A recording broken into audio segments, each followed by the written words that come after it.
Maldonado me había dicho que sí, Fernando Fonseca me había dicho que sí, Guillermo Burillo, Climent, un montón de gente.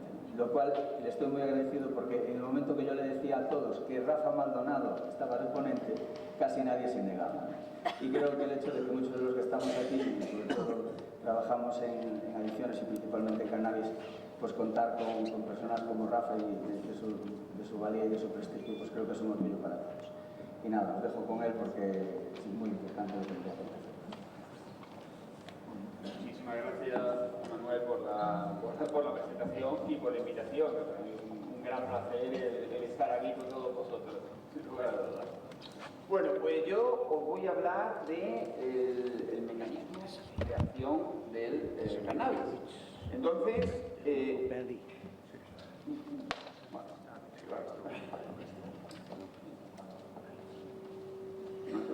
entonces, de lo que empezaremos, en primer lugar, viendo cuáles son los componentes que hay integrados en el cannabis. Seguidamente, veremos cuál es el mecanismo de acción de los dos principales componentes del cannabis. Vale.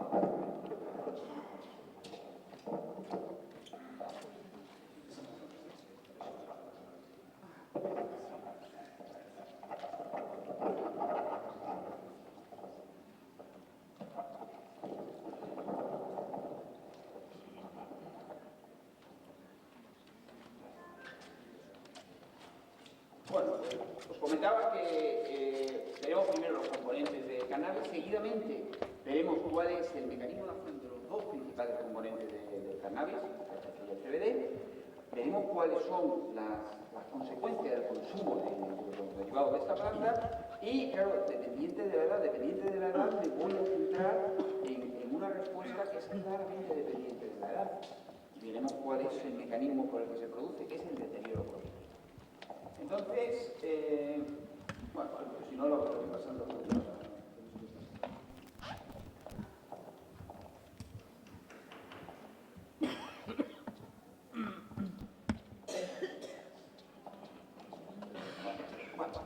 pues entonces,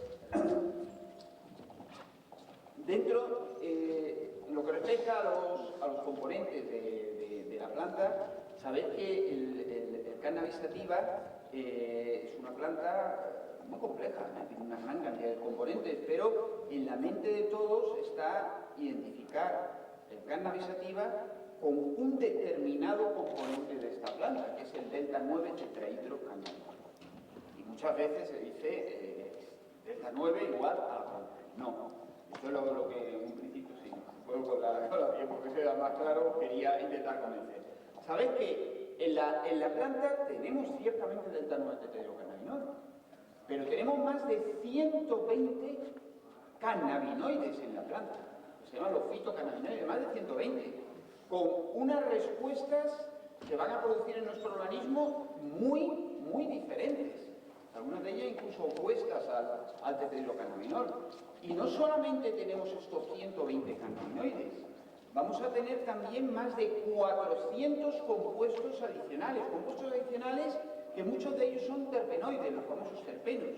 Y estos 400 compuestos adicionales resulta que también van a modificar las respuestas del cannabis, del tetrahidrocannabinol. Entonces, daros cuenta de la complejidad de la planta, 120 cannabinoides, más de 400 compuestos que van a modificar la acción de estos 120 cannabinoides.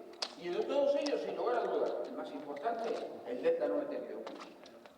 ¿Dónde está situado este delta 9 tetrahidrocannabinol? Pues bueno, va a estar situado sobre todo en las flores y en los cogollos de la planta femenina. Ahí es donde van a estar las principales concentraciones de delta 9 tetrahidrocannabinol. Pero también están en las hojas, también están en otras partes de la planta, y sabéis bien que con fines recreativos se van a utilizar sobre todo dos preparaciones. Uno es el hachís, que es el prensado de las hojas femeninas, y también se va a utilizar la marihuana. Y la marihuana antiguamente era solamente las hojas, hoy sabéis que la marihuana los consumos se ha incrementado, no solamente hay hojas, en muchas ocasiones también hay estos cogollos, ¿no? Pero básicamente no vamos a encontrar entonces este dos tipos de preparaciones, y ahora vamos a ver cuáles son los componentes que tenemos en la planta. Solamente voy a mencionar muy brevemente el grupo de componentes menos variado, que son los cannabinoides. Ni os voy a mencionar estos otros 400, pero para que os deis cuenta. Si muy brevemente vamos a estos más de 140 cannabinoides, ¿con qué nos encontramos? Pues nos encontramos ni más ni menos con 11 familias de cannabinoides, 11 familias de cannabinoides. 11 familias de cannabinoides con una estructura química relativamente similar, no voy a entrar en estructura química, que se van a sintetizar unos a partir de otros, pero ¿qué es lo que me gustaría destacaros de esto? Primero, evidentemente la complejidad. 11 familias diferentes con unas respuestas tremendamente diferentes. Segundo que estos fitocannabinoides, estos cannabinoides que están en la planta, se van a sintetizar como ácidos. En la planta lo vais a tener como ácido. Esto quiere decir, el ácido, en la mayor parte de los casos, no siempre, pero en la mayor parte de los casos no va a ser la sustancia activa.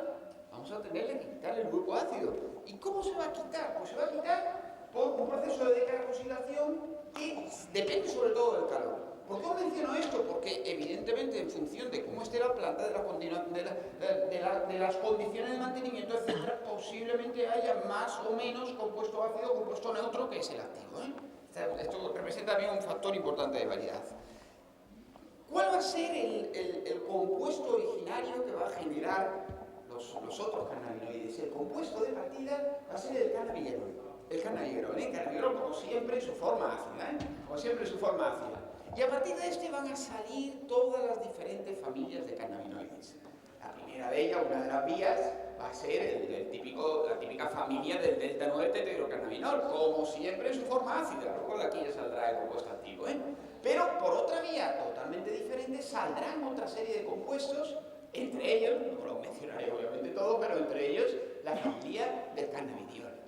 Pero daos cuenta cómo a partir de un único compuesto se generan toda una familia de compuestos con una grandísima variedad de respuestas. Imaginaros la fuente, digamos, de compuestos que tenemos aquí con respuestas farmacológicas totalmente diferentes unas de otras. Y si cogemos los principales, los 5 principales más hablados ahora de cannabinoides, ¿no? El delta 9, el cannabidiol, la cannabidiolina, el delta 9 tetrahidrocannabivalina y el cannabigerol. Fijaros como aquí tenemos las afinidades por los receptores que ahora veremos, donde realmente actúa el delta 9 tetrahidrocannabidiol. CB1, CB2. ¿Quién se va a fijar en CB1, CB2? Pues bueno, con alta afinidad tenemos el delta 9 tetrahidrocannabinol y tenemos el delta 9 tetrahidrocannabivalina. Son los únicos, pero es que compuestos como el cannabidiol, su capacidad para fijarse es realmente muy baja. Cannabivalina, cannabigerol, su capacidad es muy baja. O sea que son compuestos que van a actuar por mecanismos diferentes, van a tener dianas diferentes al delta 9 tetrahidrocannabinol. Decimos que estos compuestos se fijan a los receptores, ¿vale? Se fijan a los receptores, pero fijaros la capacidad para activarlo. El delta 9, claro que lo activa, pero es que el delta 9 tetrahidrocannabivalina, va a ser un antagonista de los receptores CB1. O sea, es que vamos a frenar, cuanto más tengamos de esto, menos actividad vamos a tener de delta 9 tetrahidrocannabinol. Daros cuenta de lo importante que es conocer qué tenemos exactamente en la planta. Uno lo activa, otro lo frena.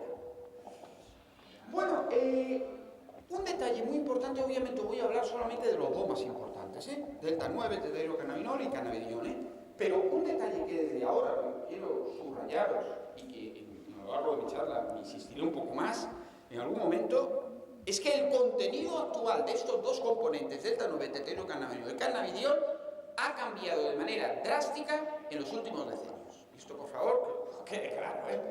En los años 80 nos encontrábamos con unas preparaciones que tenían alrededor del 3-5% de delta 9 tetrahidrocannabinol, alrededor del 1 o 2 de cannabidiol, alrededor, obviamente había algunos que más, otros que menos, ¿Qué nos encontramos hoy en día?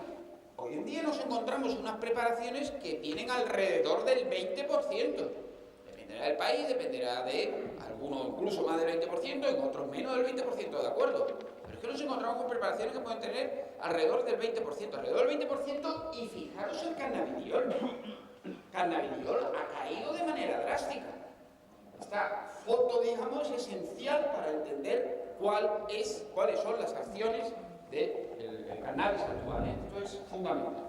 Por eso insisto mucho en este cambio importante que ha habido en estos dos principales componentes. Obviamente no os hablo de los otros, que también se podría hablar, pero quedaros solamente por lo pronto con esta foto, que creo que es importante.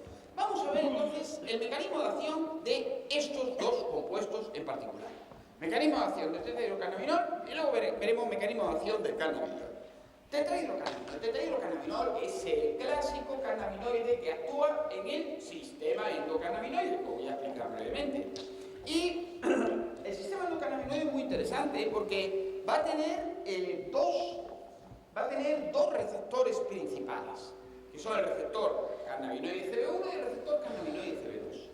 Estos son receptores, lo que llamamos a 7 hélices terminales, es decir, son receptores acoplados a unas proteínas que se llaman proteínas G.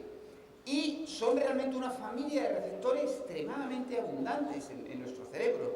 Receptores acoplados a proteínas G en nuestro cerebro tenemos una variedad tremenda. Dopaminérgico, serotonérgico, adrenérgico, muchísimos.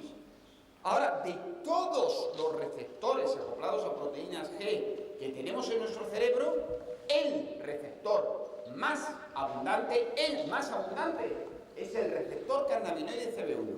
Esto también es importante que lo retengáis, Daros cuenta, estamos hablando de un receptor que es el más abundante de los acoplados a esa proteína G en nuestro cerebro. Por lo tanto, es evidente que algo muy importante tiene que estar haciendo este receptor en nuestro cerebro, si tenemos semejante abundancia de receptor CB1. ¿Y dónde va a estar localizado? Quedaros, lo tenemos prácticamente en todo el cerebro, pero quedaros, porque esto lo veremos qué papel juega, Quedaros con que lo tenemos, las concentraciones más altas las tenemos en estas tres estructuras en particular: en el hipocampo, en los ganglios basales y en el cerebelo. Ya veremos hipocampo de memoria, ganglios basales, cerebelo, control del movimiento, y tenemos concentraciones realmente brutales. Bueno, si nos vamos al otro receptor, al receptor CB2, pues hace años se decía que ese receptor está solamente situado en el tejido inmune. No, está en el tejido inmune y también está en las neuronas, hoy lo sabemos. ¿Qué hace la neurona? Pues no lo sabemos todavía muy bien, poquito a poquito se va conociendo, pero ahí está. Concentraciones muy pequeñas, pero ahí lo tenemos. Ahí lo tenemos al receptor CB2. Con lo cual esto le añade un cierto margen de complejidad a este sistema. Y otra cosa que también os voy a mencionar es que las acciones de este compuesto, como las acciones de cualquier cannabinoide, no se van a explicar solo con CB1 y CB2, hay otros receptores que también están explicados. En particular el GPR55. GPR55 es un receptor que también se puede fijar el receptor cannabinoide, el tetrahidrocannabinol. Con lo cual, también no me identifiquéis solo sistema endocannabinoide con CB1. CB1 es el más importante, es el más abundante, pero tenemos una gran complejidad. Claro, si tenemos estos receptores cannabinoides no es para sentir los efectos del cannabis, ¿no? Es porque tenemos, en nuestro cerebro tenemos un cannabis endógeno, unos endocannabinoides. Antes que nada, un detalle importante. También esto es importante entenderlo, El delta-9 tetrahidrocannabinol no va a ser un agonista completo de estos receptores. Me gusta mucho subrayar esto para que veáis la diferencia entre lo que es un delta-9 tetrahidrocannabinol y un cannabis sintético. Esto es importante entenderlo.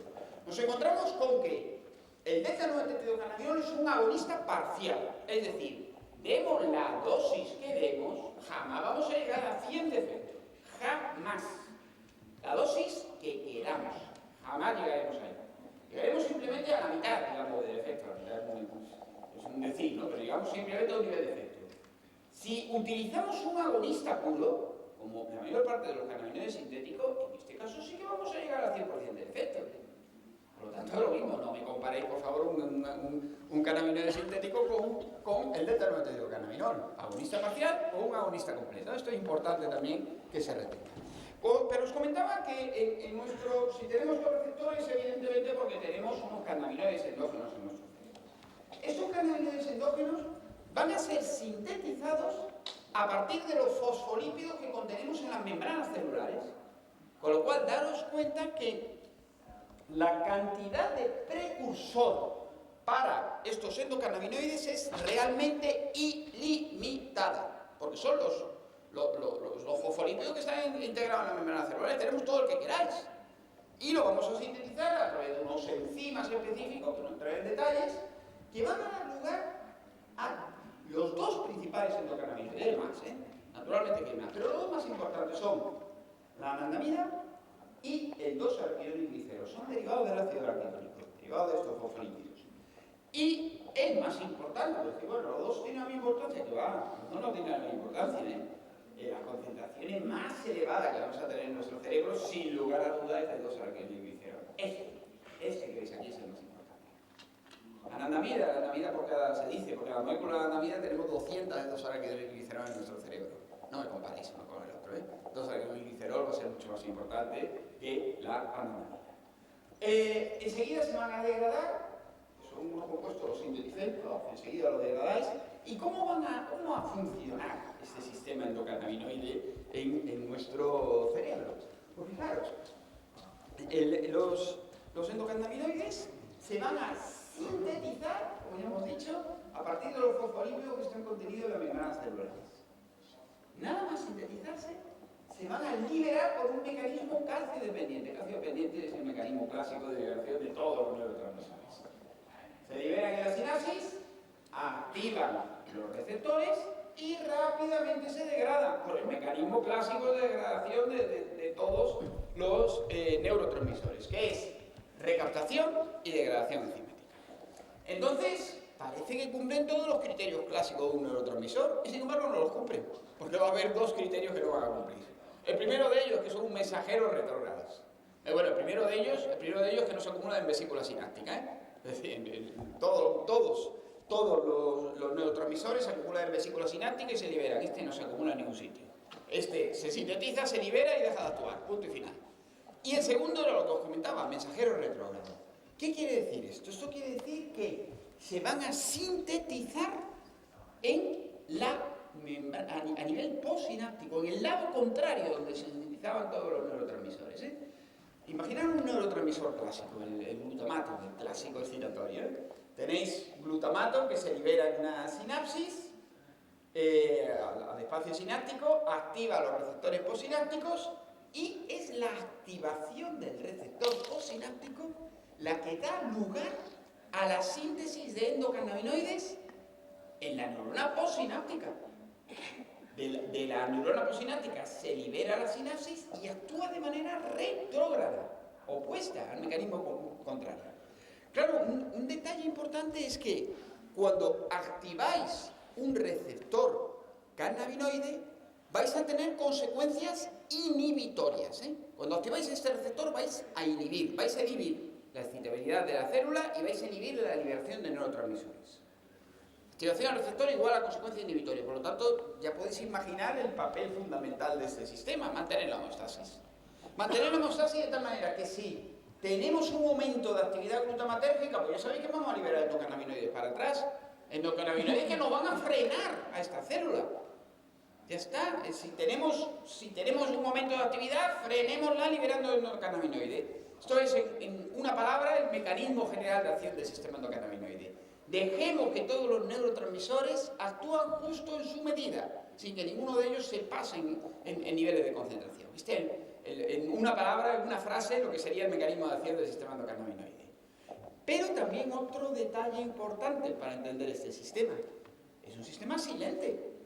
Esto no es la dopamina, siempre se pone como ejemplo del sistema que siempre está activado. A cualquiera de vosotros miran ahora mismo en el cerebro vuestros niveles de dopamina en las estructuras cerebrales y naturalmente que tenéis dopamina. Os miran los niveles de endocannabinoides, muy poquito vais a tener, prácticamente nada. ¿Por qué? Porque es un sistema que se activa y se apaga. Como si encendéis y apagáis la luz. No es una luz tenue que se aumenta o no. Esto se apaga y se enciende. Claro, esto es importante para ver la diferencia entre papel fisiológico del sistema, respuesta farmacológica cuando lo activamos con el cannabis, ¿sí? Porque es un sistema que está en silencio. Lo vamos a activar solo cuando lo necesitamos y enseguida lo volvemos a apagar otra vez. Y cómo, básicamente también, esto lo voy a introducir aquí porque es importante para entender el mecanismo por el que se altera la memoria. Fijaros, cuando la mayor parte de las neuronas efectoras en nuestro cerebro, como por ejemplo, esta es una neurona piramidal. La neurona piramidal es las típicas, las neuronas del hipocampo que controlan memoria, las neuronas del estriado que van a controlar el movimiento, ¿eh? Por ejemplo, imaginaos una neurona que os controla que yo no tenga descoordinación motora o que yo me acuerde de las cosas. Esta es la neurona efectora, la piramidal. ¿Cómo voy a controlar yo esta neurona piramidal? Pues básicamente siempre voy a tener un equilibrio entre activación e inhibición, siempre. El principal activador es el glutamato, que ya os he mencionado, ¿eh? El principal inhibidor es el GABA. Pues fijaros, una gran cantidad de neuronas glutamatérgicas y GABérgicas van a tener receptores cannabinoides CB1 a nivel presináptico. Y este es el esquema básico de cómo el sistema endocannabinoide va a controlar la actividad de nuestro cerebro. Imaginaros lo que sea, me quiero acordar de algo y quiero evocar un recuerdo. Pues bueno, esto es de aquí, o quiero hacer un movimiento determinado. Pues voy a tener una determinada actividad de esta neurona. El glutamato y el GABA nos va a dar una determinada actividad. Y el control fino de esta actividad, ¿cómo lo voy a hacer? Con el sistema endocannabinoide, aquí lo tenéis. Si activo esto, freno glutamato. Si activo esto, freno GABA. En función de que freno una cosa u otra, voy a tener más o menos actividad de la neurona. Daros cuenta que es un control realmente muy fino, ¿eh? Un control muy fino, pero fundamental para procesos básicos, aquí os lo explicaré con un poquito más de detalle, para la memoria o para el movimiento, por ejemplo, memoria, movimiento, dolor, lo que queráis, va por este sistema, ¿eh? Y fijaros el control tan fino que hace el sistema endocannabinoide, de manera indirecta va a controlar, esta es la que nos va a dar la respuesta motora o de memoria, pero vamos a modificar el activador y el inhibidor de este. Este es cómo nos va a actuar el sistema endocannabinoide. Bueno, ¿y dónde lo tenemos? Y de una manera un poquito breve, ¿cuál es el papel de este sistema endocannabinoide en el cerebro? Pues lo tenemos prácticamente en todos lados de nuestro cerebro, ¿no? O sea que os podría hablar horas de qué es lo que hace nuestro cerebro, pero si tenemos que resumir, ¿qué os diría? Acordaros que os dije que donde tenemos una concentración más elevada es en hipocampo, ganglios basales y cerebelo. Hipocampo. ¿Qué hace el sistema endocannabinoide en el hipocampo? Papel fisiológico, ¿eh? Siempre separad papel fisiológico de cuando tomamos una sustancia externa, que es la respuesta farmacológica, ¿eh? Papel fisiológico del sistema endocannabinoide. Se va a encargar que olvidemos todas aquellas memorias que van a todos aquellos recuerdos que tienen una connotación negativa para nuestras emociones. Ese es el papel fisiológico. Imaginaros, imaginaros algo que os ocurrió cuando teníais 5 años. Uy, con lo bonita que era la vida cuando teníais 5 años, que va, era exactamente igual que ahora. Pero tenéis un sistema endocannabinoide que se ha encargado de borrar todo aquello que no era adecuado acordarse para que tengáis un estado emocional adecuado. Os olvidáis de todo lo negativo. Entonces, este es un papel fisiológico, a mí me parece muy bonito el sistema endocannabinoide. Pero claro, esto es la fisiología. Si activáis este sistema, os vais a olvidar de todo. Positivo, negativo y de todo. El déficit cognitivo, que sí os lo mencionaré en detalle del cannabis. Si nos vamos ahora a ganglios basales y cerebelos, también una concentración brutal de receptores cannabinoides. Controlan la actividad motora y la coordinación motora. Y aquí el papel fisiológico. Si yo quiero hacer un movimiento fino, imaginaros que le voy a dar al botoncito para pasarlo, pues cada vez que le doy al botoncito voy a liberar unos endocannabinoides en mi ganglio basal y en mi cerebelo, en mi ganglio basal sobre todo, para que yo haga un buen control del movimiento, porque como no lo libere, pues a saber a qué botón le iba a dar. Por esta manera de controlarme la liberación de GABA y de glutamato en el efector, en la neurona piramidal, ¿eh? Pues este es el papel fisiológico, permitir este movimiento fino. Ahora, si yo activo el sistema endocannabinoide con un fármaco externo, pues nos encontramos con un estado de sedación. Sabéis que el cannabis, en función de la dosis, va a disminuir actividad, o sea, va a producir un estado bastante importante de sedación y va a haber un deterioro de la coordinación motora. La coordinación motora no es la misma cuando una persona ha fumado o no ha fumado cannabis. No hay ninguna cuestión, ninguna duda acerca de esto. La respuesta a nivel de cerebelo y a nivel de ganglios. Nos vamos a corteza frontal y nos vamos a sistema límbico. Aquí el sistema endocannabinoide va a jugar un papel fundamental en el mantenimiento de nuestro estado emocional. Mantenimiento de nuestro estado emocional quiere decir que ya hemos visto lo que nos hacía en el hipocampo, nos hacía que olvidáramos todo lo negativo, en cortes. Y el límbico realmente va a jugar un papel clave en el circuito del placer, permitiendo que toda una serie de estímulos nos sean recompensantes y nos sean favorables. Y de esta manera vamos a conseguir mantener un estado emocional estable. Entonces, con este papel fisiológico, si lo activamos, pues vamos a tener en primer lugar una modificación de la ansiedad, vamos a tener también un potencial de abuso sin lugar a dudas. El cannabis tiene un potencial de abuso por producir una adicción y vamos actuando en este sistema, vamos a incidir sobre la posible aparición de psicosis, o lo mencionaré después. Si nos vamos a unas estructuras ya inferiores, o sea, un tronco cerebral, médula espinal, aquí van a estar localizadas en toda una serie de sistemas que van a controlar la entrada y percepción de los estímulos dolorosos. De tal manera que el papel que va a desempeñar aquí el sistema endocannabinoide es, una vez que el dolor sabéis que es una señal de alarma necesaria para la supervivencia. Una vez que el dolor ha dado la señal de alarma, a nadie nos interesa que nos duela. ¿Qué hacemos? Liberamos, entre otras cosas, endocannabinoides para frenar el dolor. Yo me doy ahora un golpe, ¡pum!, siento el dolor, retiro la mano y voy a liberar endocannabinoides y otras sustancias, opioides también, para conseguir frenar el dolor. Y evidentemente de aquí surge una acción terapéutica que ahora está investigada con estos cannabinoides, que es la acción analgésica, no os quepa duda. El letrometilidocannabinol, el cannabidiol, como veremos, son sustancias analgésicas, sin lugar a dudas. Tenemos también, a nivel del hipotálamo, tenemos también una concentración muy importante de receptores CB1.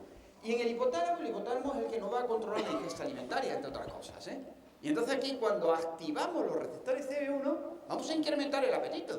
De aquí también surge una acción terapéutica de los derivados del cannabis, que es el tratamiento de los cuadros de caquexia y enfermos terminales de SIDA y de cáncer, porque sí, sin lugar a dudas va a aumentar el apetito.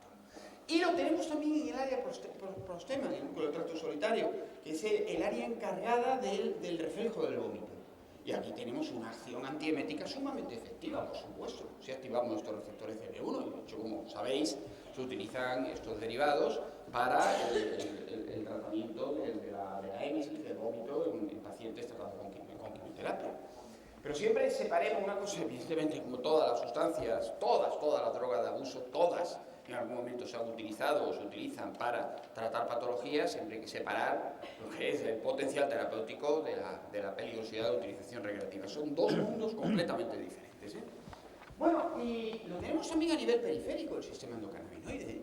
A nivel periférico lo tenemos, por ejemplo, a nivel del tracto, en todos los sitios, no tenemos mucho otro lado, pero lo tenemos a nivel del tracto gastrointestinal. Y aquí, si lo activamos, vamos a inhibir la motilidad intestinal. De una manera bastante moderada, pero conseguimos una disminución del tránsito intestinal. A nivel del sistema inmune, tenemos una concentración brutal de receptores cannabinoides.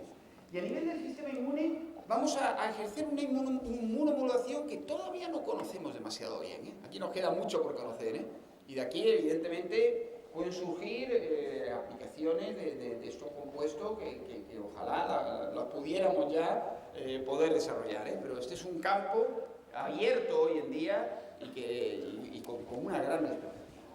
Lo tenemos a nivel de metabolismo de todos los órganos metabólicos, grasa, hígado, páncreas, tenemos receptores CB1 también, y aquí van a tener efectos metabólicos. Básicamente, cuando activamos este sistema, lo que vamos a permitir es la acumulación de energía.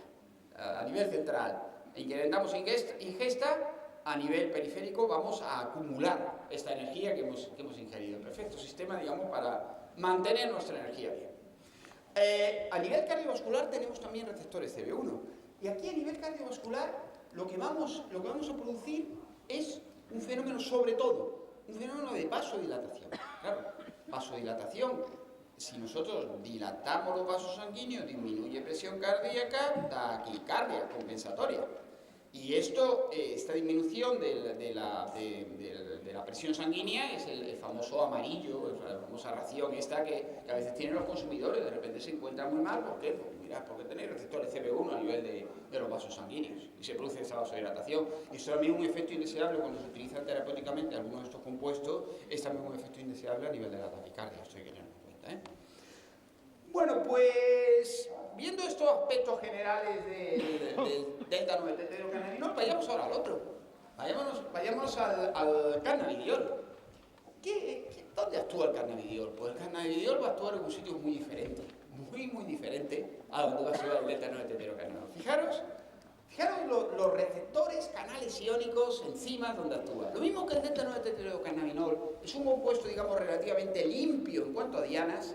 El cannabidiol no lo es ni muchísimo menos. Vamos a ver el primer detalle de dónde actúa el cannabidiol. Lo primero que tenéis que tener en cuenta es que actúa en CB1 y CB2. Sí, actúa en CB1 y CB2, pero actúa en un sitio diferente a donde actúa el delta 9-tetrocanabinol. Su afinidad por el sitio de acción del delta 9-tetrocanabinol es extremadamente baja. Va a actuar en un sitio diferente. Y actuando en este sitio diferente, va a ejercer un papel modulador alostérico negativo. ¿Qué quiere decir esto? Vamos a ver lo que quiere decir esto, ¿eh? Fijaros, tenéis el receptor donde actúa el delta 9-tetrahidrocannabinol. Cuando actúa en este receptor, tenéis una respuesta, acordaros que parcial, ¿eh? Jamás la respuesta total, ¿eh? Siempre una respuesta parcial. Da el CBD, se va a unir aquí, que va, aquí no se une, se va a unir a un sitio diferente del mismo receptor. Y cuando el cannabidiol se une, ¿cuál es la respuesta? Ninguna, cero. No va a hacer nada, ni lo activa ni lo bloquea, cero. No va a modificar nada el receptor. Ahora, ¿qué pasa si dais THC y CBD? Si dais THC y CBD, pues resulta que lo que va, o un agonista endógeno, pues entonces la acción del agonista va a disminuir, pero actuando en un sitio que no es que ni compite por el THC, ¿eh? Imaginaros que actúa en el mismo sitio, competiría los dos, este no compite, este va a un sitio diferente y disminuye la acción. Este es el primer detalle que tenéis que entender del mecanismo de acción del cannabidiol, ¿eh? Va a frenar determinadas respuestas del delta 9-tetrahidrocannabinol actuando en un sitio por el que no tiene que competir por él. Una gran ventaja, yo diría. ¿Qué más tenemos? Pues me interesa mucho lo que hace a nivel de receptores serotonérgicos 5-HT1A, la verdad, eso me interesa mucho, ¿eh? Porque os acordáis, bueno, los que seáis psiquiatras, conocéis muy bien la buspirona y la tandospirona, que son ansiolíticos, son fármacos ansiolíticos que justamente hacen lo mismo que el cannabidiol. Es un agonista parcial, al igual que el cannabidiol, sobre el receptor 5-HT1A. No explicaré cómo funciona esto, pero sabéis, si tenemos un agonista parcial sobre este receptor, tenemos respuestas ansiolíticas, punto. Buspirona, tandospirona, ahora lo que pasa, los psiquiatras lo conocen muy bien, buspirona y tandospirona no necesariamente lo más efectivo para tratar la ansiedad, pero tenéis un efecto ansiolítico. Entonces, este efecto ansiolítico, pues naturalmente que lo tenéis con el cannabidiol, no quepa duda, actuando por el mismo mecanismo que se están intentando desarrollar ansiolíticos efectivos. ¿Qué más tenemos? Tenemos este receptor, el GPR55, sobre el que actuaba también otros cannabinoides. Este receptor es peculiar, porque este receptor, acordaros, los receptores cannabinoides son inhibitorios, sí, pero GPR55 no. GPR55 totalmente va a contracorriente, este activa. Y el cannabidiol va a bloquear GPR55. Se supone que este bloqueo de GPR55 tiene mucho que ver con la acción analgésica que tiene el cannabidiol. Se supone porque todavía no hay una evidencia clara. ¿Qué más tenemos? Receptores de adenosina A1, A2A, A2A. Esta mañana todos nos hemos tomado un café y hemos bloqueado el receptor A2A. Bueno, pues con el cannabidiol vamos a quitar ese efecto del café, digamos, vamos a hacer lo opuesto al efecto del café, por decirlo de alguna manera, ¿eh? Vamos a activar estos receptores para el café y otros receptores que son los A1. ¿Por qué me interesa también esto? Porque si activamos estos receptores vamos a tener también acciones analgésicas, ¿eh? Esto es interesante, ¿eh? Canales iónicos. Tenemos receptores, tenemos canales iónicos. Me interesa mucho lo que hace el cannabidiol a nivel del TRPV1. Es un canal iónico donde actúa la capsaicina. ¿Sabéis? Los parches de capsaicina que se pone la gente para frenar el dolor. Bueno, pues este va a hacer lo mismo que un parche de capsaicina a nivel de estos canales iónicos. Es un agonista de estos receptores, el cannabidiol. Por lo tanto, de aquí podrían también salir potenciales respuestas analgésicas de esta y de otros canales iónicos similares a la TRPV. Y nos encontramos también que actúan sobre diferentes enzimas. Enzimas como fosfolipasa 2, muy interesante como para analgesia, COS1 y COS2. ¿Os acordaréis? Aspirina, paracetamol y ibuprofeno hace lo mismo, digamos, que hace lo mismo, inhiben este enzima. Inhiben este enzima, pero esto sí, os hago un pequeño paréntesis, necesitamos mucha concentración de cannabidiol para inhibir este enzima, pero una respuesta aspirina-like, pero a concentraciones bastante altas. Y tenemos también FA es la que inhibe, la que degrada los cannabinoides, la que degrada la anandamida, un cannabinoide endógeno. También la vamos a inhibir, con lo cual potencialmente a concentraciones altas podemos aumentar niveles de endocannabinoides.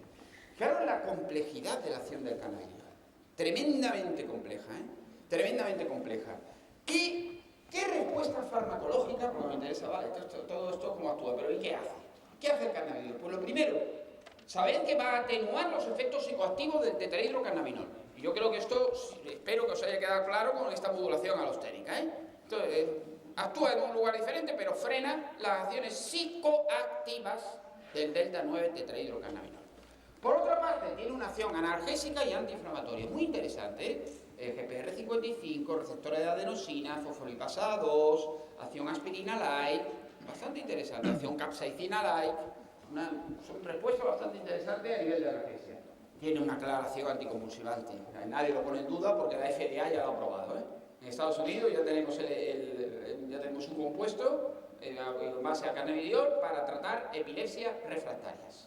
O sea que esto nadie lo pone en duda. Antipsicótico, lo mismo, yo diría que esto nadie lo pone en duda.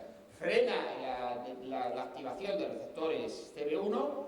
No entro en detalle de su acción antipsicótica, pero sabéis que tiene una clara acción antipsicótica. Y tiene una acción ansiolítica, esto sí está claro. 5-HT1A, buspirona-like, digamos, viene a ser el cannabidiol. Es un ansiolítico. Y además es un neuroprotector. Os veis estas acciones y es que veis que son totalmente diferentes a la del delta-9-tetrahidrocannabinol. Algunas de ellas incluso opuestas, como la primera que hemos visto, al delta-9-tetrahidrocannabinol. Por lo tanto, muy importante qué concentración tenemos de cada una de estas dos sustancias en nuestros preparados. Esto es muy importante tenerlo en cuenta. Solamente os enseño una diapo de otros preparados para que tengáis un poco una idea de la complejidad. Cannabidivarina es otro compuesto que realmente tiene un gran interés. Ahora mismo está una gran cantidad de grupos están trabajando con este compuesto y este compuesto no se va a fijar para nada, ni a receptores CB1 ni a receptores CB2, para nada. Pero activando otra serie de dianas, no entraré en detalles, va a tener unos efectos, por ejemplo, neuroprotectores, unos efectos anticonvulsivantes de gran interés, pero por mecanismos totalmente diferentes. Nos encontramos con el delta 9 tetrahidrocannabivarina, que este es el que os dije que bloqueaba los receptores cannabinoides CB1. Este realmente lo bloquea por el mismo sitio, compitiendo con el delta 9 tetrahidrocannabinol. Y además tiene la misma acción que el cannabidiol sobre 5-HT1A, esta acción ansiolítica interesante a nivel de receptores 5-HT1A. Y si nos vamos con el cannabigerol, acordaros, es del que se originan todos los cannabinoides, pues es un agonista débil de los receptores CB2. Este se va a fijar a los receptores CB2 y los va a activar. Él sí que los activa de una manera débil, pero los activa. Pero no solo eso, también va a incrementar los niveles endógenos de endocannabinoides. Entonces, claro, naturalmente, estos son respuestas totalmente diferentes a la del delta-9-tetrahidrocannabinol, pero que hay que tener en cuenta cuando una persona consume esta planta, porque todas estas y muchísimas otras sustancias son las que consume. Bueno, tomando esta foto general de lo que tenemos en la planta, vamos a ver ahora cuáles son las consecuencias del consumo de cannabis. Lo voy a ver un poco por encima, porque obviamente esto hay otra charla en la que se tocará mucho más en detalle, pero vamos a ver un poco por encima las principales, no todas, las principales consecuencias de este consumo, centrarnos sobre todo en jóvenes, y Terminaré con la parte cognitiva, que la parte cognitiva sí vamos a ir un poco al detalle. Lo primero que evidentemente que a todos nos preocupa es la alteración de memoria. Esto es evidente, ¿eh? Es evidente. Os explicaré después, para terminar, os explicaré el detalle de cómo se produce esta alteración de memoria. Pero sobre todo ya sabéis que hace años había un debate, esta alteración de memoria tiene que ver con el fracaso escolar, no tiene que ver con el fracaso escolar. Os enseño una diapo ya bastante antigua del Studes, de hace 3 estudios, ¿sabes? El Studes, hace 2 estudios, en el que se veía que sí, la respuesta es clara, consumo de cannabis igual a relación con el fracaso escolar, ¿eh? El Plan Cioso de Droga hizo esta comparativa, me encanta, que es ¿qué sujetos han repetido curso en función de que hayan consumido o no cannabis? Cogéis 100 que consumen cannabis, pues 44 van a repetir curso. 100 que no consumen, 27 van a repetir curso. Esto es una diferencia significativa. De esos 100 que consumen cannabis, ¿cuántos tienen buenas notas? Notable sobresaliente, 26. De los que no consumen cannabis, 41. Consumen cannabis, 13 suspenden. No consumen cannabis, 6 suspenden. Esta cifra es alta a la vista. Esta cifra es alta a la vista, ¿eh? Hay una relación clara entre consumo de cannabis y fracaso escolar. ¿Por qué? Pues evidentemente por la amnesia anterógrada que va a producir el cannabis. Acordaros que el cannabis va a producir dificultades para acordaros de todo aquello que ocurra después del consumo de la sustancia. Porque siguiente, esto no es bueno para la actividad escolar. Y la duración del efecto del cannabis a nivel de la memoria es muy prolongado. Por lo tanto, evidentemente esto no va a ser las 2 horitas que la persona, o las 4 horas que la persona sienta el efecto psicoactivo, esto se va a prolongar en el tiempo, ¿eh? Y el consumo repetitivo, como bien sabéis, va a poder también alterar la motivación del estudiante. Juntáis todo esto y os encontráis el primer resultado, que es un claro aumento del fracaso escolar, una clara relación entre el consumo de cannabis y fracaso escolar. La incidencia de síntomas psicóticos, algo que los psiquiatras conocéis de maravilla, pues sabéis que también nos preocupa a todos, ¿eh?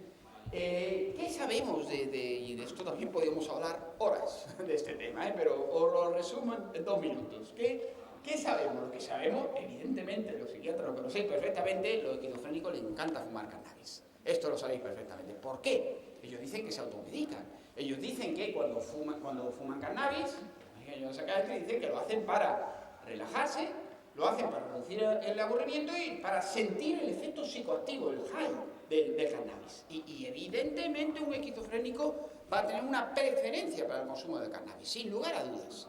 ¿Esto es automedicación? No, esto no es automedicación.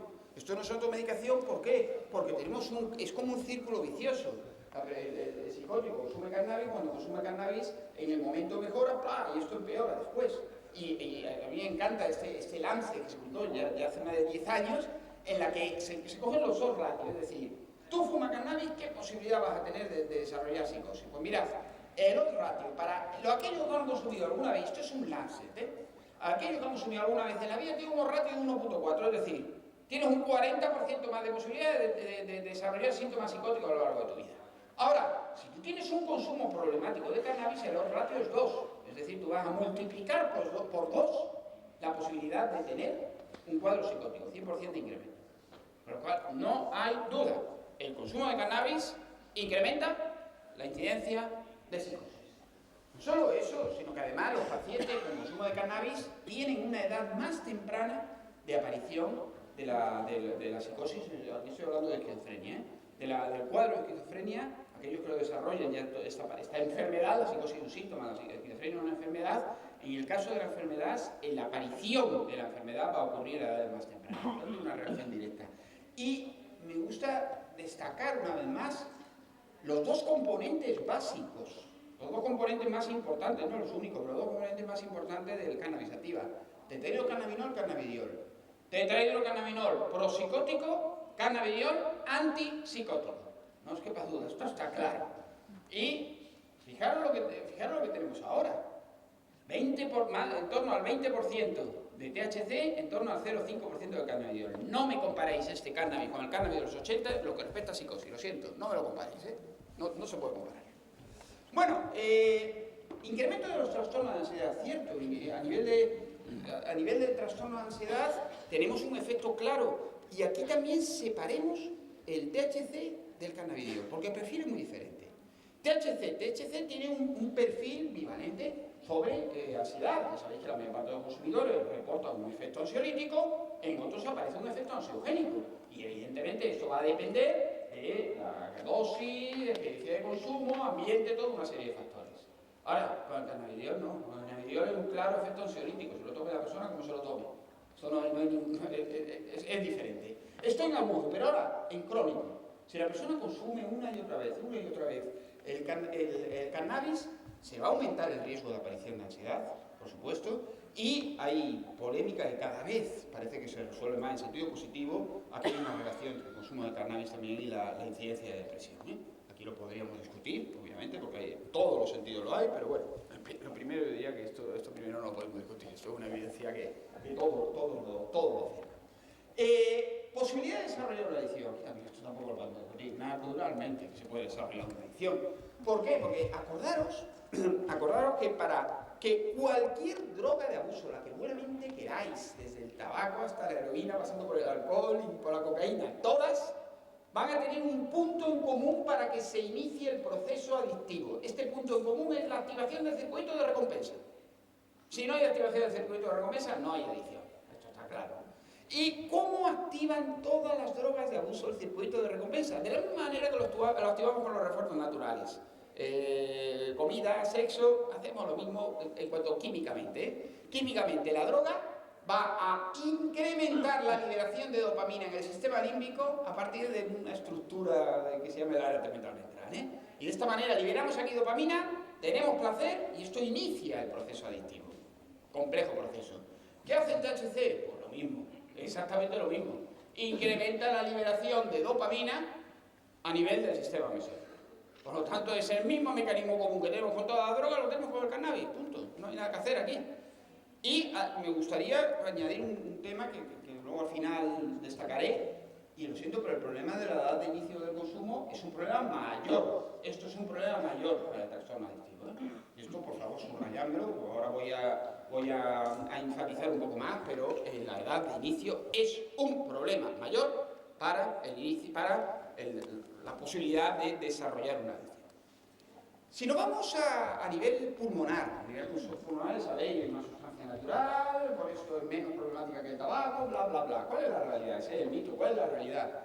La realidad es que tenemos un broncodilatador. Es una sustancia, tenemos receptores cannabinoides en los bronquios, cuando lo activáis dilatáis los bronquios. Dilatáis los bronquios y como sabéis muchas veces el cannabis se mezcla con el tabaco, con una inspiración que muchas veces es más profunda que la del propio tabaco. ¿Qué nos encontramos? Unos bronquios dilatados, que entra una sustancia tóxica, que es el tabaco, en unos bronquios dilatados, y una segunda sustancia tóxica, que son los derivados de la combustión del cannabis. Por lo tanto, la manera ideal de dañar un pulmón es mezclar tabaco y cannabis. No hay nada mejor para dañar un pulmón. Broncodilatación, conjunto de sustancias tóxicas que van a dañar el pulmón. Potencia el efecto tóxico del tabaco y per se ya tiene un efecto. Conductas de riesgo derivadas de la desinhibición. Ya sabéis, el cannabis, de una manera relativamente parecida al alcohol, produce un cuadro de desinhibición. ¿Sabéis? Nosotros actuamos en función de lo que nuestra corteza nos dice que es racional de hacer. Si estáis bajo un efecto del cannabis, vais a hacer lo que queráis, no lo que sea racional de hacer. La típica desinhibición. Sobre todo en sujetos jóvenes, en consumidores jóvenes, ¿por qué nos preocupa la desinhibición? Pues lo primero, evidentemente, el riesgo de relaciones sexuales sin proteger o no deseadas. Ciertamente, con una sustancia que desinhiba, llámese cannabis, llámese como se llame, este riesgo existe. Y esto, evidentemente, a nadie le gusta una relación sexual no deseada, una relación sexual sin protección, deberíamos siempre de evitarla. Y, obviamente, ahora lo veremos con un poco más de detalle, el riesgo de conducción de vehículo con este proceso de desinhibición y otras actitudes de riesgo. Conducción de vehículos. ¿Por qué nos preocupa la conducción de vehículos? Se habla mucho de la conducción de vehículos y el alcohol. Se ha hecho una concienciación más o menos adecuada de consumo de alcohol y conducción de vehículos. En Pakistán no se ha trabajado lo suficiente, ni muchísimo menos, en cuanto a conducción de vehículo y cannabis. Lo siento, no se ha trabajado suficiente desde mi punto de vista. ¿Por qué? Porque es que el consumo de cannabis naturalmente que dificulta las capacidades para conducción de vehículos. ¿Por qué? Porque aumenta el tiempo de reacción, ¿eh? Esto es lo primero. Si os abren la puerta, pues vais despacito a pisar el freno y ya la puerta os la lleváis por delante. Vais a tener una sedación, mayor o menos sedación en función de la dosis. Vais a tener una cierta incoordinación motora y vais a tener una desinhibición. Además, con otro tema muy importante que tampoco tenéis que minimizar, y es el hecho de que el cannabis no se va a sumar al efecto del alcohol, no. Va a multiplicar los efectos deleterios del alcohol sobre la conducción de un vehículo. Y evidentemente el consumo combinado de cannabis y alcohol, pues ya sabéis que ocurre muchas veces. Así que aquí el mensaje hay que concienciar claramente a la población acerca de la peligrosidad de consumo de cannabis y conducción de vehículos. Y por último, la edad de inicio. Por último, lo que os comenté de la edad de inicio.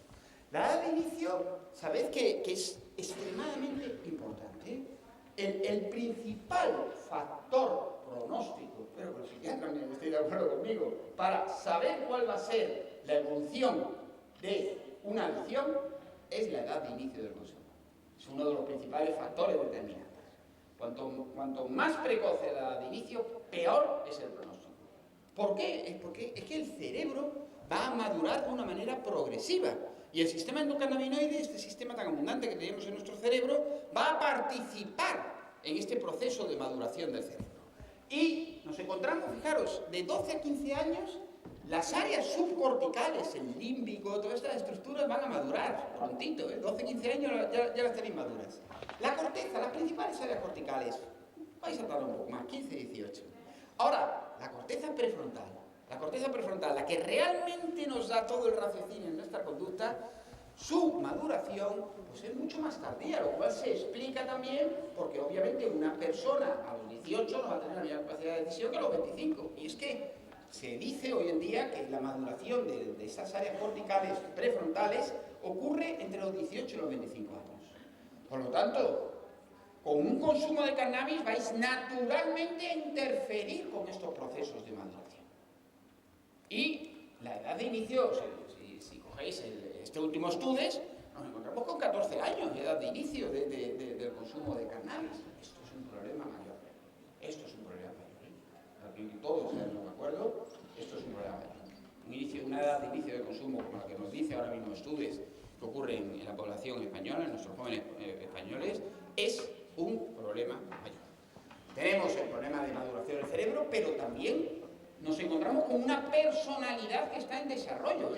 Ahora mismo un sujeto que tiene una edad de 14, 15 años, su personalidad todavía no se ha desarrollado y los psicólogos conocéis muy bien que una persona que no haya desarrollado su personalidad, independientemente de cómo tenga su cerebro, hablo de su personalidad, el cannabis va a incidir de una manera mucho más negativa en él. Y obviamente hay un riesgo mayor de pérdida de control del consumo y algo que también hay que subrayar, es una edad de inicio muy precoz y es una edad de inicio en la que puede llevar riesgo de consumo de otras drogas, simplemente por la edad de inicio. Ya me digáis que si es tabaco, si es alcohol, si es cannabis, pero hay una edad de inicio precoz, cuidado, no vayamos a consumir otras drogas que puede complicar aún más la situación. Bueno, pues visto esto, voy a terminar con explicando en este caso en detalle, pero de manera breve, qué es lo que ocurre a nivel del deterioro cognitivo, porque aquí tenéis la típica respuesta que va a ser dependiente de la edad. Me voy a basar, todo esto lo hemos estado en humanos, ahora me voy a basar en estudios en animales de experimentación, por lo tanto con sus reservas, y voy a presentar estudios ciertamente un poco polémicos algunos, muy brevemente, pero para que veáis el mensaje claro que quiero que retengáis es: el deterioro cognitivo producido por el cannabis depende directamente de la edad. Os voy a intentar convencer de esto. Fijaros, ¿cómo se produce este deterioro cognitivo?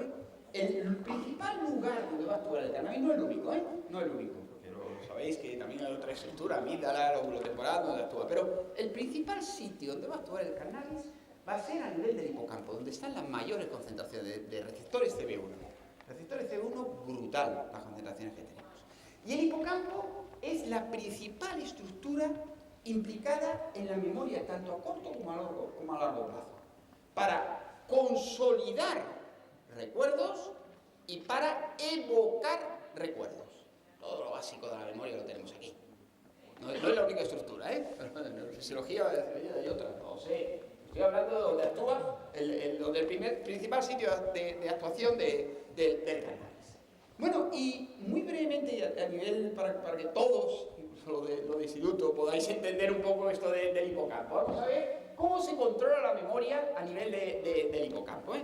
Fijaros, el hipocampo es como un caballito de mar que tenemos aquí en el cerebro, tanto a un lado como a otro, que va a recibir una gran cantidad de información de otras estructuras. Imaginaros las visuales, por ejemplo, que están aquí, nos van para el hipocampo, las procesan, plum, y la vuelvo otra vez a enviar. También imaginaros, yo veo una cara, que es la primera vez que la veo. La cara la voy a percibir aquí, voy a enviar la información al hipocampo, voy a producir unos cambios y voy a poder evocar este recuerdo. De tal manera que vuelvo a ver la cara, digo, uy, esta cara me suena. Pero siempre es, recibo en la zona sensorial, envío, sensorial o cognitiva, envío a el hipocampo, proceso y soy capaz de recordar o evocar. Bueno, ¿cuál es el proceso? Nos llega la información y se activan unas neuronas que son estas neuronas piramidales. ¿Os acordáis que ya os puse la foto de la neurona, del esquemita de la neurona piramidal? La neurona piramidal va a recibir la información y luego la va a volver a enviar.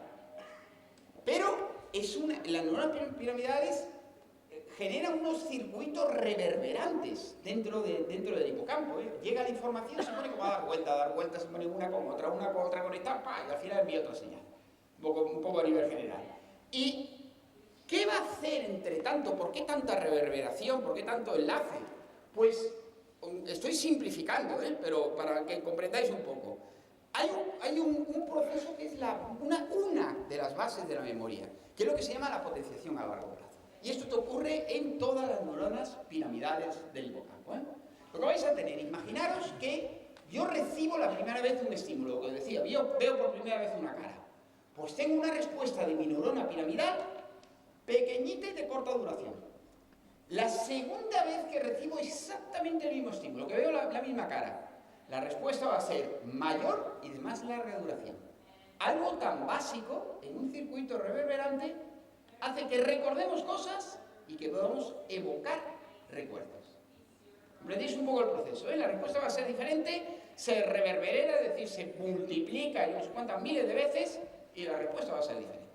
Por lo tanto, esta potenciación a largo plazo viene a ser una de las bases del recuerdo y de la evocación del recuerdo. Bueno, pues, ¿qué va a hacer aquí el cannabis? ¿Os acordáis de esta neurona piramidal que os puse en un principio? ¿Motora o de memoria? Vamos a ver la de memoria. La motora no la veremos. Vamos a ver la de memoria. La de memoria, acordaros, va a tener un activador que es el glutamato, un inhibidor que es el GABA. Y el GABA que no solamente inhibe a la neurona esta, también va a la neurona piramidal, también va a inhibir a la neurona GABA. Cuando activamos, y esto está en perfecto control, activación, inhibición, ¿listo? Y de esta manera conseguimos, ¿qué conseguimos? Activar una serie de vías de señalización intracelular, dos de ellas son importantes, no hace falta que retengáis los nombres, más quinasa, mTOR. Pero quedaros con la idea, estas dos vías van a ser claves para la síntesis de proteínas. De tal manera que con una síntesis adecuada de proteínas vais a tener la potenciación a largo plazo. Podéis imaginar, para esta potenciación a largo plazo necesitáis sintetizar proteínas, si no, no lo tenéis. Y entonces, también de una manera simple, luego si queréis, si tenéis alguna duda, vamos al detalle. Acordaros dónde tenemos los receptores CB1. Los receptores CB1 lo tenemos en el terminal glutamátérgico y en el terminal GABAérgico. Y en los dos sitios nos va a frenar el correspondiente neurotransmisor. Entonces, también de manera breve y simplista. ¿Por qué el cannabis va a alterar la memoria a corto plazo? Por un mecanismo muy sencillo. Este es sencillo, Simplemente va a actuar en esta vía de síntesis de proteína que se llama la vía de las masquinasas, va a frenar la síntesis de proteína y no se produce la potenciación a largo plazo. Por eso fumamos cannabis y no nos acordamos de lo que nos han dicho hace 20 minutos. Porque paramos la síntesis de proteínas, por así decirlo, por una vía que es esa vía de las masquinasas. Memoria a largo plazo. Memoria a largo plazo va a ser un poquito más complicado. Va a ser un poco más complicado, ¿eh? Porque es un proceso independiente, ¿eh? A corto y a largo plazo es independiente. A largo plazo, ¿qué es lo que vamos a tener? A largo plazo, fijaros, el THC se va a fijar para producir la memoria, el deterioro de memoria a largo plazo, se explica solamente por esta población de neuronas. Daros cuenta que las que están aquí van a hacer lo opuesto a lo que están aquí, ¿eh? GABA y glutamato va a ser lo opuesto. Para entender la memoria, el deterioro de memoria a largo plazo, fijémonos solo en estas de aquí, en las del GABA, las que están a nivel del GABA, una subpoblación. En esta subpoblación vamos a inhibir la liberación de GABA. GABA inhibe. Si inhibimos una inhibición, aceleramos. Por lo tanto, vamos a acelerar la liberación de glutamato. Vamos a excitar la neurona piramidal.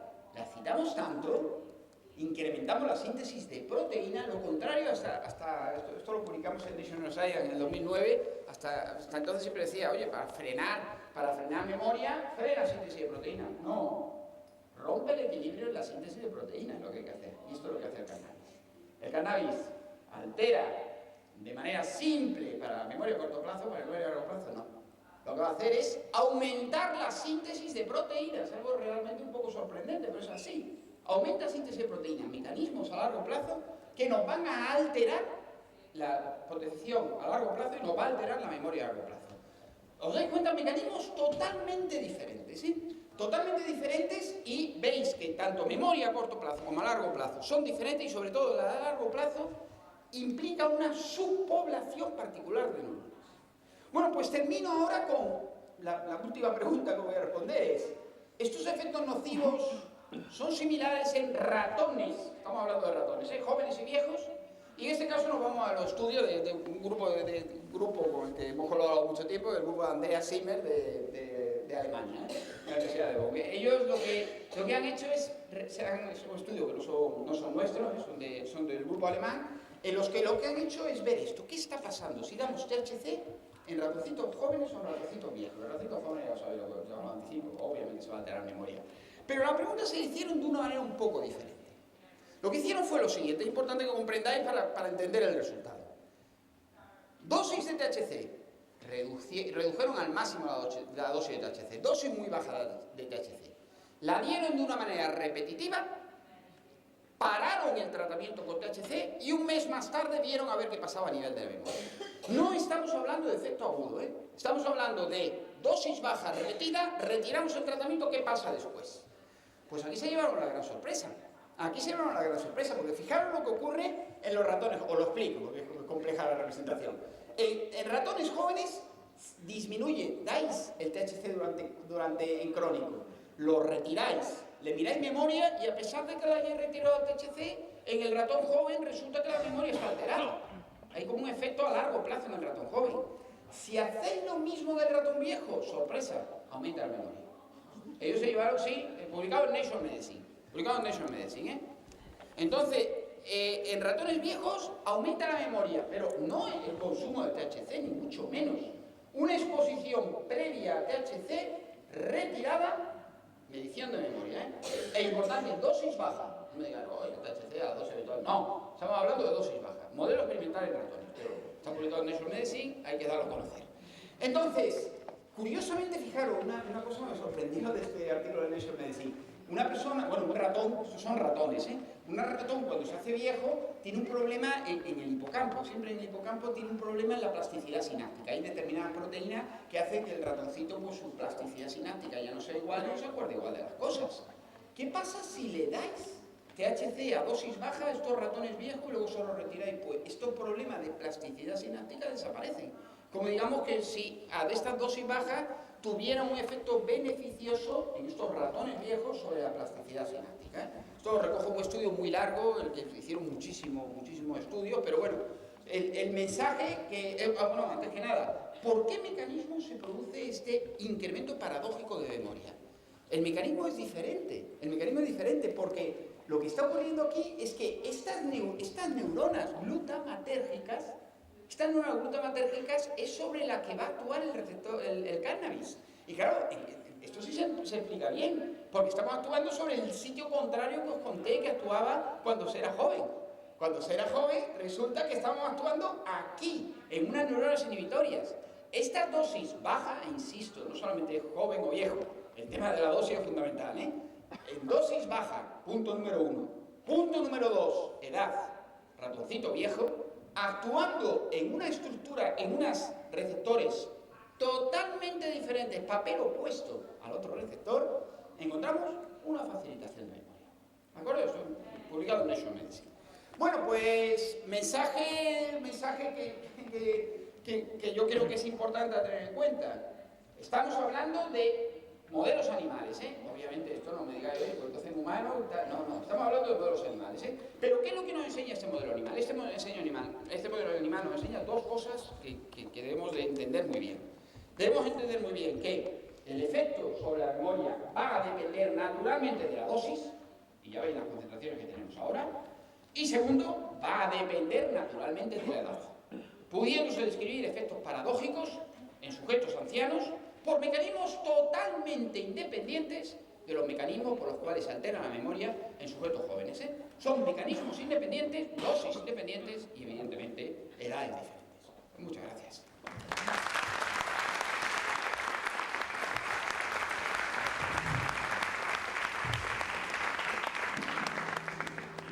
Fantástico, como siempre. Abrimos un pequeñito turno de palabras, porque ya estamos fuera de tiempo. Si alguien quiere realizar alguna cuestión. Mira, sobre el síndrome motivacional...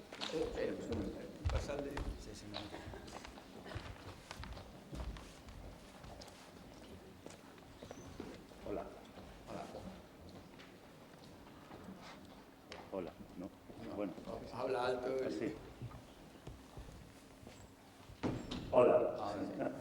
Te comentaba sobre el síndrome, que llaman el síndrome motivacional, que de lo que has comentado, ¿qué podría explicar que eso puede ocurrir? Bueno, el síndrome motivacional, sabéis que es un síndrome polémico que se describió inicialmente en consumidores, en los años 90 se describió en consumidores abusivos de cannabis en el Magreb, y que luego se puso mucho en duda su existencia, y lo que nos encontramos ahora es que los sujetos, la motivación, llamar síndrome motivacional, ya he visto que yo no he utilizado este término, pero no voy a entrar en la polémica, existe o no existe, no voy a entrar en la polémica. Pero lo que sí que voy a definir claramente es que la motivación de un sujeto que consume cannabis disminuye, se altera.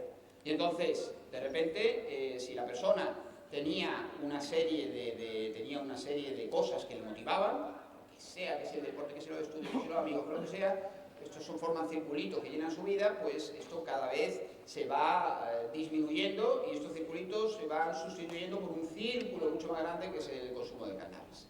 Y entonces la motivación se centra en el consumo de cannabis. Por lo cual, sin decir existe o no el síndrome motivacional, lo que sí se puede afirmar es que hay una alteración muy importante de la motivación en un sujeto que consume cannabis, y esta alteración de la motivación le va a modificar sus relaciones sociales, su rendimiento profesional y el rendimiento de cualquier actividad que haga. Por lo tanto, sí, la motivación se altera de una manera clara cuando se consume cannabis. Cuando has hablado del cannabis sintético, Sí. al hablar del cannabis sintético, ¿no?, que es agonista puro, ¿no?, de los procesos Sí. cada vez parece, no está muy extendido, pero parece que va a ir a más, y además no se detecta bien en el laboratorio, no es homológico. Entonces, bueno, tiene distintos nombres, no sé, los que dan por aquí, pero ¿qué nos podrías decir de él? Porque parece que puede ser el futuro del consumo, más que el cannabis natural, ¿no?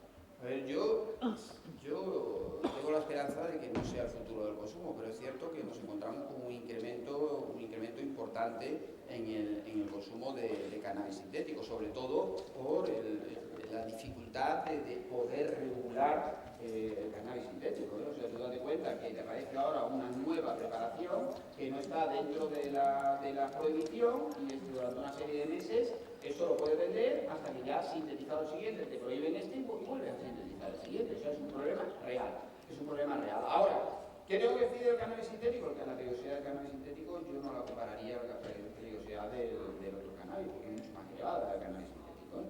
Nos encontramos con agonismo parcial, agonismo puro, primero, pero segundo, con la potencia. Con la potencia necesitamos unas cantidades ínfimas de cannabis sintético para producir el mismo efecto que un cannabis normal. Esto, segundo punto. Tercer punto, nos encontramos con que la selectividad de la respuesta no es la misma. Y entonces hay alteraciones, por ejemplo, a nivel cardíaco, que aparecen con el cannabis sintético. Comentábamos ayer de alteraciones a nivel renal, por ejemplo, con el cannabis sintético, que estas alteraciones yo no las puedo explicar meramente solo a nivel renal por una activación del receptor CB1. Es decir, estamos dando unas sustancias que activan de una manera muy potente estos receptores, pero que van a tener otra serie de dianas que todavía no conocemos cuáles son. Y obviamente la peligrosidad de estas sustancias no me la comparéis con un cannabis sintético. Es mucho menos.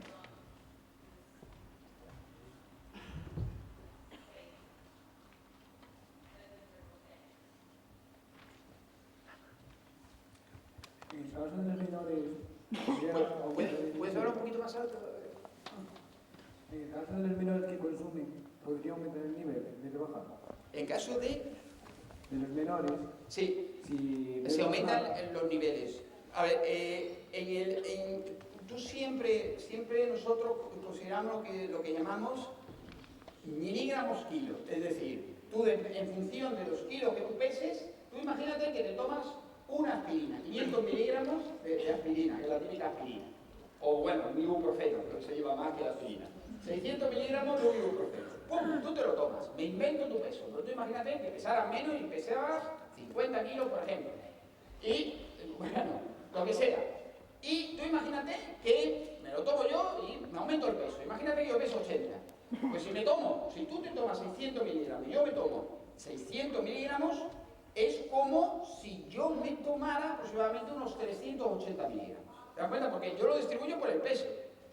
Entonces, ¿tú tienes unos niveles más altos que yo? Si tú pesas 50 y yo 80, pues sí, tú tienes unos niveles más altos, te has tomado la misma dosis, pero tu peso es menor. Y la distribución de este producto no va a tener el espacio para distribuirse que tiene en mí. Y entonces vas a tener unos niveles más altos, por una simple razón que es el peso. Ahora, no me preocupa tanto el peso como otra cosa. Y esto, imagínate, tú consumes, yo consumo. Tenga la edad que tengas, no tienes evidentemente 25. Y entonces tu cerebro aún no se ha terminado de madurar. Esto es lo que más me preocupa a mí. Aunque yo tenga unos niveles más altos, mi principal problema es que yo me fumo cannabis, naturalmente que voy a tener efecto negativo, pero mi cerebro ya está maduro, mi personalidad ya está madura. La tuya no está, tu cerebro no está maduro, tu personalidad aún no está maduro. Entonces, tú tienes unas neuronas que están creciendo. O sea, las neuronas son como un arbolito y las ramas se ponen a crecer. Las ramas de tus neuronas están ahora mismo creciendo para encontrar dónde conectarse. Este crecimiento lo vas a tener. Y si tú ahora consumes, estas ramas las ramas de tus neuronas van a seguir creciendo, pero no van a encontrar a dónde ir. Y entonces, tú dentro de 10 años, dentro de 15 años, esto es un Lancet precioso que se publicó, tu capacidad cognitiva, incluso, no va a ser la misma que si no hubieras fumado cannabis en estas edades precoces. Entonces, es por eso que es clave el no consumir a edades precoces, independientemente por el punto que tú has dicho, que también es cierto, pero sobre todo por el tema de la maduración del cerebro. El efecto va a ser muchísimo más negativo en un cerebro que aún no ha madurado que en un cerebro maduro, porque también tiene efectos negativos, pero no son iguales.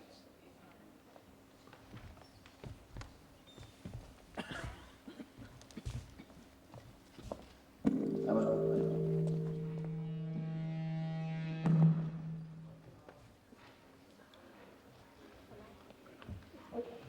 ¿Sí?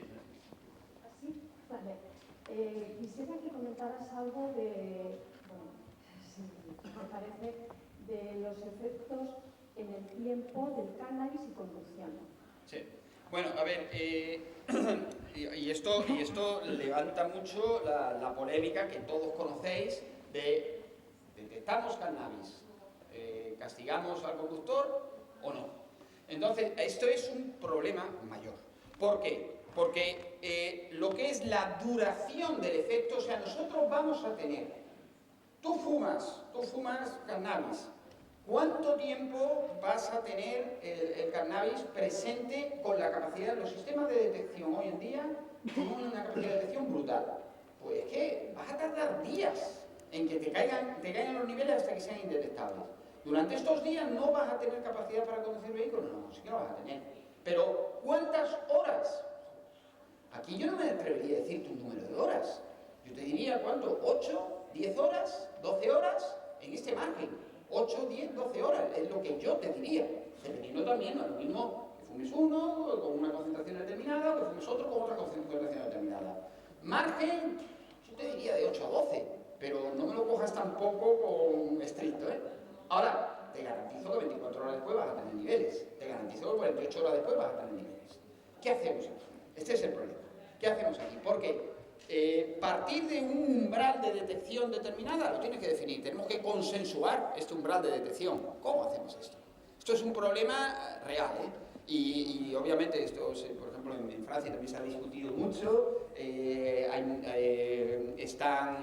Están posiblemente sepáis, ¿no? que en muchos casos algunos jueces lo han llevado para atrás en el momento en el que la persona no ha podido demostrar, en el momento que no se ha podido demostrar que la persona tuviera un impedimento real, en que la persona está embriagada, digamos, que no hubiera una determinación subjetiva solamente basándose en esto, ¿no? Entonces yo creo que eso es un problema que hay que resolver. Hay que definir exactamente cuáles son los niveles, porque podemos detectar lo que queráis. La capacidad de detección es brutal. Y entonces, claro, esto sí que hay que definirlo. Yo aquí sí que levantaría el problema de que para no minimizar este problema, porque ahora pues, en muchos casos, bueno, pues, como la detección de cannabis es cara, pues no la detecto y punto. No, hay que detectarla, pero hay que saber exactamente a qué nivel para no penalizar a la persona que fumó hace 3 días. Por aquí te había un estudiante.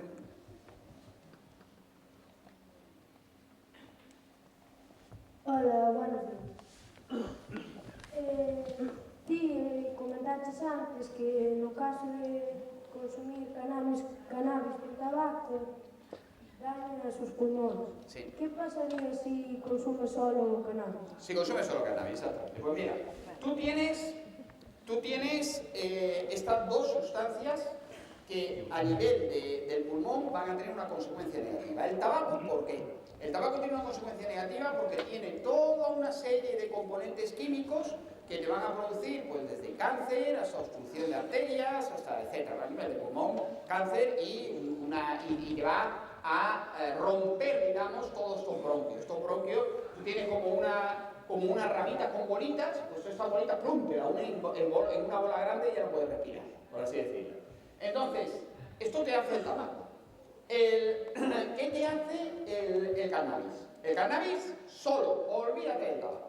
Tú olvidas del tabaco, tú tienes una sustancia que te va a dilatar los bronquios. Los bronquios, ¿sabes? Se lleva el aire a los pulmones. Pues en lugar de tener un bronquio así, tiene un bronquio así. Exagero, ¿eh?